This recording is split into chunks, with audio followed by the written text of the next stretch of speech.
কুরবানির ঈদ সামনে রেখে সিলেটের খামারিরা তারা তাদের গরু প্রস্তুত করে রেখেছেন।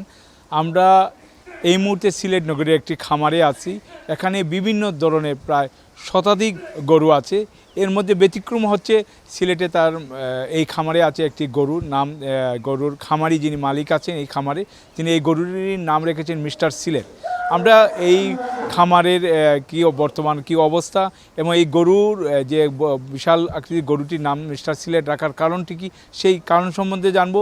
একটু কথা বলবো যিনি এই গরুর খামারি আছেন তার সাথে কথা বলবো যে আপনি এই গরুটির নাম মিস্টার সিলেট রাখার কারণ কি এবং একটু যদি আমাদেরকে একটু বলেন। আসসালামু আলাইকুম রহমতুল্লাহ বরকাত। আসলে সিলেট রাখার পিছনে আমার অনেক সাহস, আমার অনেক অনুভূতি।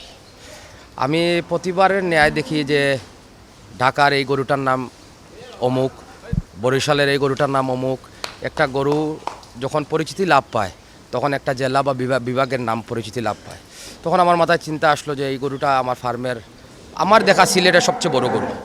আমার সিলেটের নামটার জন্য সারা বিশ্বে ফুটে উঠুক, সেজন্য আমি এটার নাম দিয়েছি মিস্টার সিলেট। এটা লাইভ ওয়েট আছে প্রায় 1100 কেজি। আপনি এটা কত দাম চাচ্ছেন?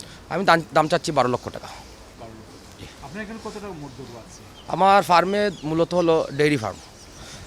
ডেইরি ফার্মের পাশাপাশি আমি অল্প কিছু সংখ্যক গরু লালন পালন করি। এবারে ঈদে আমার আছে 55টা ষাঁড়। তা এটার মধ্যে 55টার মধ্যে একটা হলো মিস্টার সিলেট।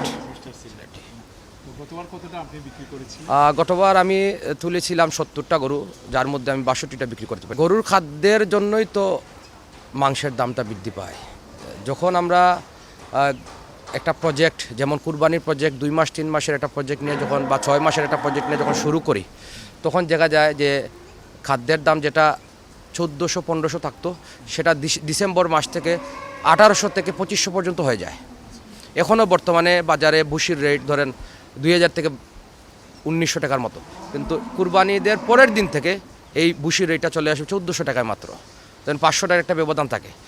আমি মূলত মনে করি যে ভুসির দাম বা ভুসির পাশাপাশি যে গরুদের যে গোখাদ্যের যে তালিকাগুলো আমাদের কাছে আছে, ওইগুলো যদি মোটামুটি কিছুটা কম রাখা যেত, তাহলে বাংলাদেশের মানুষ আশা করি যে 500 টাকা কেজিতে মাংস ধরে খেতে পারবে। এখন যেভাবে ইলিশ মানুষ খেতে পারতেছে না, গোখাদ্যের দাম যেভাবে বৃদ্ধি হচ্ছে, আমার মনে হয় না ইলিশ থেকে আরও বেশি দামে গরুর মাংস কিনে খেতে হবে আমাদেরকে।